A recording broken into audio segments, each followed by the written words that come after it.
Big Beautiful Bill into law today after kicking off America's 250th celebrations in Iowa last night. Rebecca Castor is live from Washington with more. Hi, Rebecca. Hi, Carly. Congress pulled this off. While President Trump said it was okay if it took a little longer to pass the Big Beautiful Bill, he did want to sign it today on July 4th. Here's why. There could be no better birthday present for America than the phenomenal victory we achieved just hours ago when Congress passed the one big, beautiful bill to make America great again. The people gave us a historic mandate to cut taxes, raise take-home pay, bring back jobs, stop the invasion. With this bill, every major promise I made to the people of Iowa in 2024 became a promise kept. Trump kicked off his victory lap last night at a rally in Iowa, just hours after House Republicans finally passed the Big Beautiful Bill. House Speaker Mike Johnson is being declared a miracle worker after wrangling enough votes to get this done. It took days of arm twisting, with some Republicans concerned over cuts to Medicaid and SNAP programs, while others still think the bill didn't cut enough spending. In the end, Republicans only lost 2 votes. We are basically enacted in this agenda what we did in the first 2 years of the Trump administration, but this time we did it on steroids. The president will sign the bill at the White House with the ceremony at 4 p.m. later today. He'll then host military families for a July 4th picnic where they'll watch the Air Force flyover and fireworks. Malik, what up, Malik? How you doing, Malik? Welcome back, bro. Welcome back, Malik to Turn. Have you decided to change your name yet, or are you gonna go with it? Don't worry about it. We'll get there. I don't know why people keep trying to go up against Trump. It's almost like he can't lose. It's almost like he can't lose. But I don't even want him to lose, because what's best for what he's doing is best for everybody. And this bill, everybody wins. Everybody wins in this bill. And he's so sweet with it. Trump is so sweet with it that he was able to get it by the 4th of July. He was able to get it by the 4th of July. So now he gets to celebrate the Big Beautiful Bill. Unlike the Democrats, we're not sitting here talking about it at the last hour trying to get some kind of agreement so that we can keep the federal government open. Everybody catch the dub. Even the people, listen, even people that didn't vote for him, even the people that are the most ardent Trump haters benefit from this, because he's the president of everybody. He's the president of everybody. I think that Trump was speaking on this specifically. Let me see if I can get this up for you guys. Trump was speaking on it, his first remarks about the bill. Let me see if I can get that up.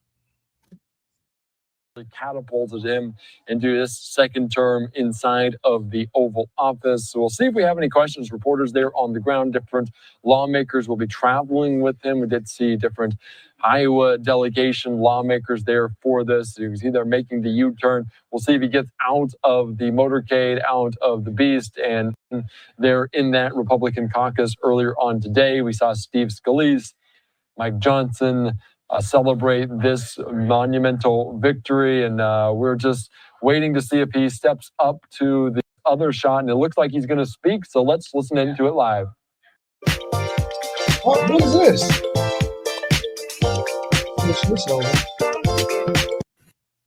Coming up here in just as well, we have a very big trip planned to Iowa. Some of you are going with us, and perhaps a lot of you are going with us. How are you? And we have a very big crowd, so it's going to be a lot of fun. And we're sort of celebrating like the biggest bill of its kind ever signed. And it's going to make this country into a rocket ship. It's going to be really great. Mr. President, he said to a lot of House Republicans yesterday, let's not them to yes. I think when you go over the bill, it was very easy to get him to a yes. You know, we went over that bill, and point after point, biggest tax cut in history, great for security, great on the southern border. Immigration is covered. We covered just about everything. Again, it's the biggest bill ever signed of its kind. One of the things that they did in the bill that people are absolutely mad at is, and what was being asked for from Trump specifically, was he wanted funding for our borders. He wanted funding for ICE agents. He wanted funding to continue to protect the United States of America. And that was one of the biggest things that Democrats were against. Democrats actually like Trump's bill. They can't openly say it. They like the fact that they get the tax benefits.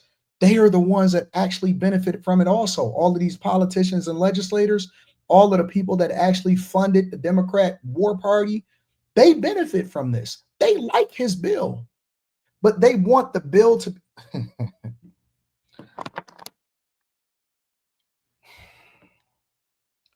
Democrats are like a bad bitch. You know what I'm saying? They're like a bad bitch. And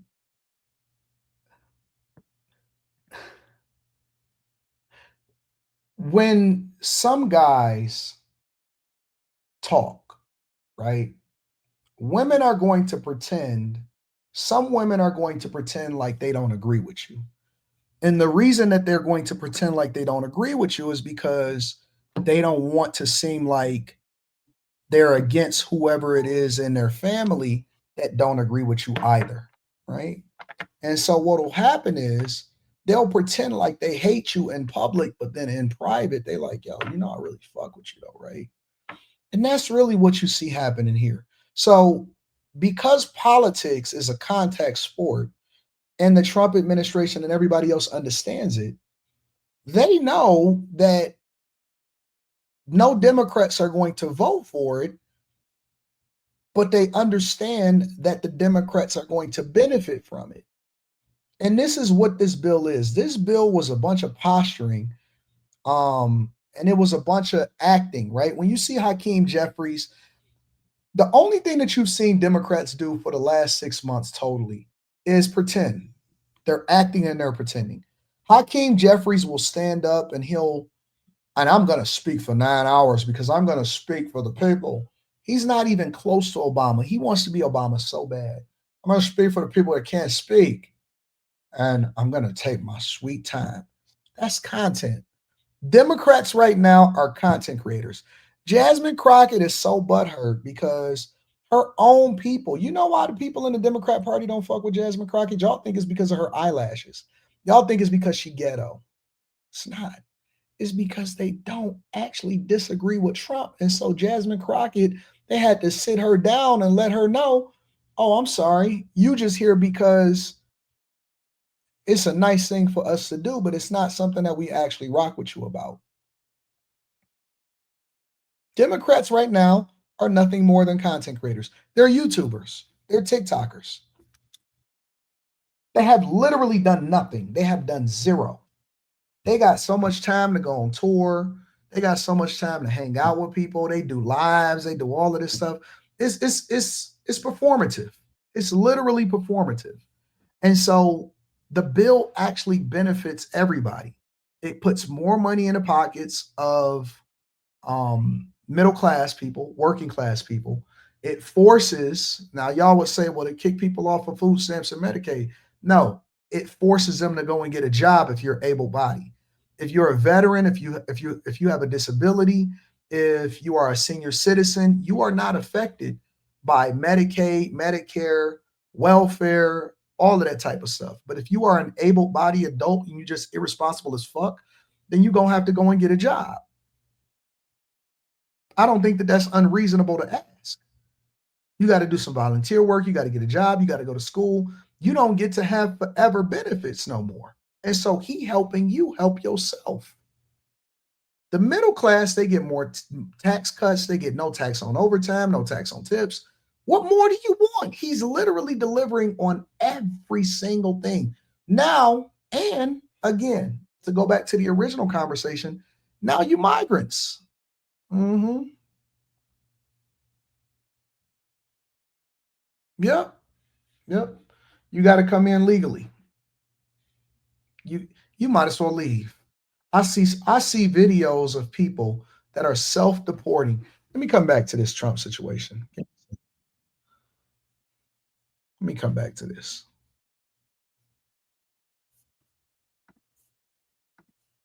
crackdown, coupled with the national ad campaign urging undocumented people to self-deport, has prompted some people to do just that, self-deport. Let's bring in our investigative reporter, Hilda Gutierrez. After living in the U.S. for more than 15 years, Victor says he would rather buy his own one-way ticket home than risk being arrested and put in a detention center or being deported to a prison in Central America.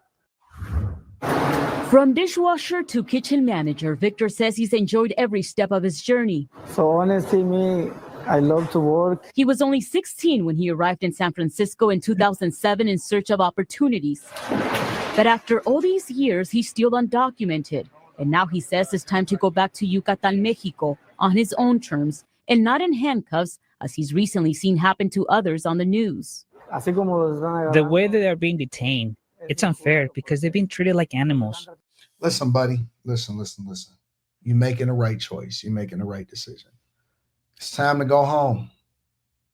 It's time to rediscover where you came from. It's time to go and visit and have a conversation about how you can make Mexico great again. You know what I'm saying? And so I agree with his decision. They said, you know what? Because the bigger question that we have to ask ourselves is, if you've been over here for 15 years, why haven't you actually become a legal citizen of the United States of America? You telling me you've been here for 15, 16 years? So you in your 30s. You are comfortably in your 30s. You have been living life. And you telling me that you couldn't get documented within 15 years?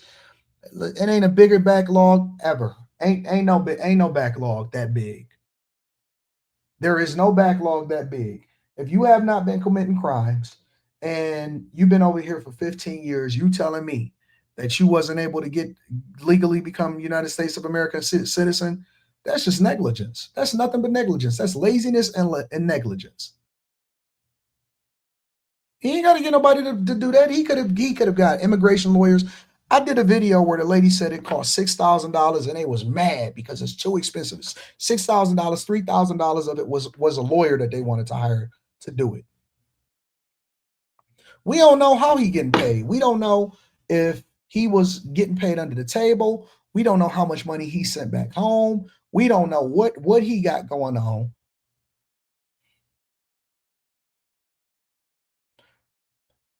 And the first thing that we need to start trying to figure out is, because he made the right decision. He made the right decision. The question that we need to ask ourselves is, how can we incentivize more people? Because see, the Trump administration not fucking around. They got alligator, Alcatraz, people so messed up, they ain't even putting no borders around it. You know why? Try to escape if you want to. Try to make it out. You want to be fooled or you want to go on? $6,000 for you to become an American citizen? $6,000. That's it? We only come to this country to work. We don't come to look for problems. For the last 5 years, Victor has worked alongside the Mecable brothers at their popular Masra restaurants. They started the business without much experience and credit Victor for the successful launch of their Redwood City location. As cliche as this is, though, to the employees, and I mean, these people, like, even calling them employees feels off. They're literally my coworkers. Like, I'm starting to question the business owners. That's the conversation that we really should be having. This is my question to y'all. Are the business owners traitors? Are the business owners traitors?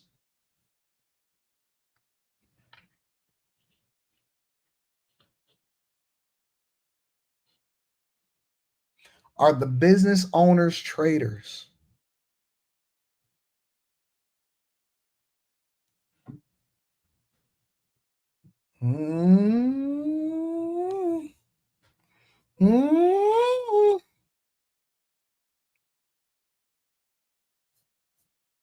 Are the business owners traitors? That's what I want to know.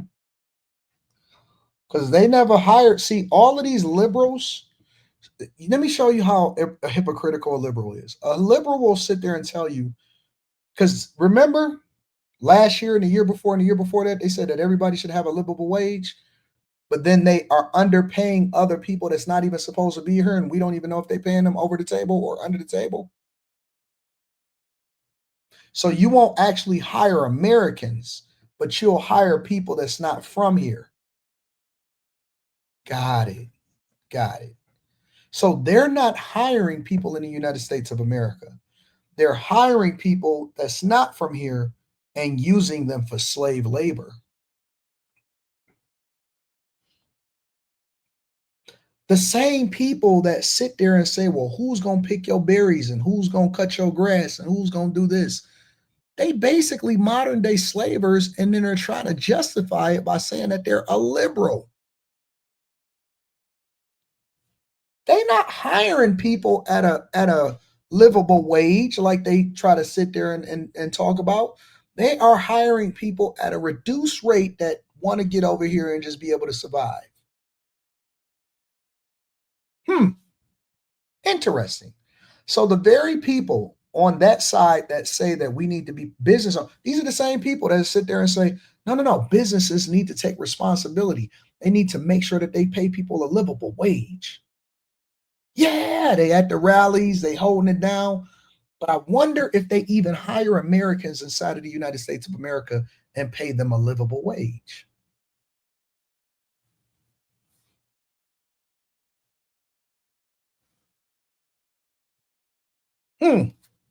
Interesting. Let's continue. I see these people more than I see my family, and they come in, put in countless hours, so much love into the food. When they found out Victor was leaving, his bosses wanted to make sure he knew how much they appreciate him. You know, Victor's been essential to the restaurant, to the development, really the menu, the staff, a lot of people he brought in. He's always been a leader. According to the American Immigration Council, of the 13 million undocumented immigrants in the U.S., the vast majority don't have a pathway to legal status, meaning they can't wait their turn in line because there is no line. A few years ago, Victor says he applied for a U visa, a humanitarian path to legal residency for a few years ago. So you've been over here for 15, 16 years, and just a couple years ago, you decided that you wanted to apply for a U visa. Victims of certain crimes after he was robbed at knife point outside a bank in San Francisco. And he only did it because he got robbed in San Francisco. Years later, he's still waiting. When I go on the bank, get cash, there's some people. Here's what I'm trying to understand, y'all. And again, I'm ignorant. I'm learning more about how people are able to finesse the system every single day. How are these people able to get jobs, bank accounts? Nigga, do you know the hoops that you got to go through to go and get a replacement ID? They driving, they go and get cars, they got credit. How? How is the system supporting this? How is the system supporting this? This is what I'm trying to ask. This is what I'm trying to understand. Because if we change the system, then that means that they wouldn't be able to do some of the things that they do and then be able to get away with it. How? You able to buy a car? You able to get a bank account? You able to get a crib? You able to get all of this? How?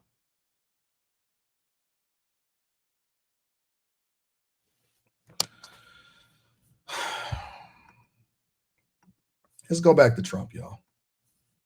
Mr. President, some Republicans that were concerned about the bill said that they had conversations where you make promises. What promises did you make? Did you tell? Somebody said, well, I don't want to read your comment because you don't have a profile picture, but I'm going to read it anyway. Somebody said, Anton, stop acting dumb. How am I dumb because I'm asking questions? There's a black market for anything. How do people get pay stubs? No. See, you basic. You a basic person. So you don't really understand. All right. This is what I'm asking. When I go to the bank, I have to put in a ID. They run my ID.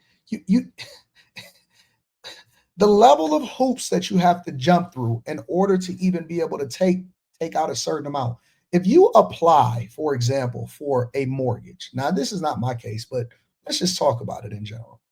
If you apply for a mortgage, you have to have your taxes up to date. You have to actually have a work history. You have to actually be able to show your background, what it is that you did, and all of this other type of stuff. Y'all keep saying fake IDs. Fake IDs are not enough to be able to do some of the things that you need to do with social security numbers. When it comes to running you in the system, they flag you. If anything comes up, you are supposed to be flagged 100%. Open a bank account wrong, do this wrong, do that wrong. If you mess up a bank account, they put you in the system so that if you try to go to a different bank, it could flag you to try to figure out why you left that bank and why you messed up over there. So if I ask a question, I'm dumb because I'm not a criminal. That's really what you're telling me.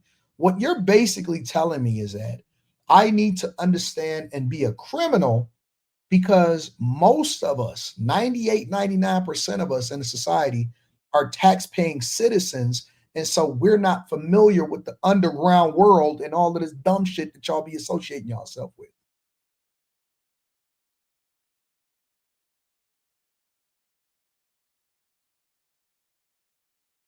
Why would I understand how the black market works?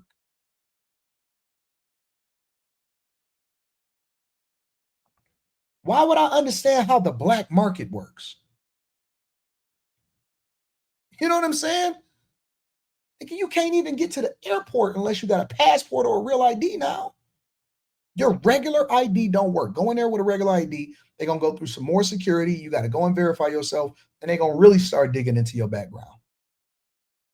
You can't even catch a flight unless you go through a more extenuating background check if you don't have a passport or a real ID, and you sitting here talking to me about how it is that they operate on the black market. Come on, man. Stop. I don't know. I'm not associated with this. Yes, and if you go through certain lines that takes a picture, they don't even ask for your passport anymore. Hey, take your glasses off. Pulls up all your information and everything. Hey, can you back up for 1 second? Even if you go through the clear line. If you go through the clear line, all of it is just is biometrics now. It's all biometric. They don't even care about all of that other stuff no more. You don't even need that. They looking at you. Take a picture. Back up, sir. It's all biometric scanning and shit now. Ain't none of that other stuff no more. You can't do that same stuff no more. What sort of deals did you make with those? Well, I talked to a lot of different Republicans in doing it, and we had a good time in being there. I did not have much of a problem with any of them. As you know, we had 2 negative votes, but we had whatever it was, the final vote. Yeah, I think a few of them I did, but I think they would have gone yes anyway. No deals. What I did is we talked about how good the bill is. I mean, that's a deal, I guess, when you think about it. But obviously convince them, but it was not hard. This is a great bill. This is going to be a great bill for the country. Congressman Ryan was one of 2 no's to vote no to this beautiful bill. Do you want to primary him too? Well, I was disappointed that he did that. There were 2 of them that voted no, so I was disappointed that he voted no. Mr. President, how the climate stay accomplished? We had a call. It was a pretty long call. We talked about a lot of things, including Iran. And we also talked about, as you know, the war with Ukraine. And I'm not happy about that. I'm not happy. No, I didn't make any progress with them today at all. Mr. President, how much growth can the country expect with the one? I think we're going to get great growth. I think we'll have growth at record numbers. This is going to be something that's amazing, and everybody was watching it all over the world. And I want to congratulate the Speaker and Tom Emmer and Steve Scalise and everybody else. I mean, they worked so hard. This has really been going on for over a year, if you think about it. I think, to be exact, about 14 months. And this was the culmination, and I guess it ended a lot earlier. A lot of people thought it would end up the following afternoon. Well, it ended up late in the evening, but they were great. Congratulations to the Trump administration. Congratulations to the United States of America. Congratulations to us. I'm not tired of winning yet. I'm not tired of winning. We've been winning for so long. And shout out to the bag chasers. If you're a part of the Patreon, link is in the description as well as pinned to the top of the chat.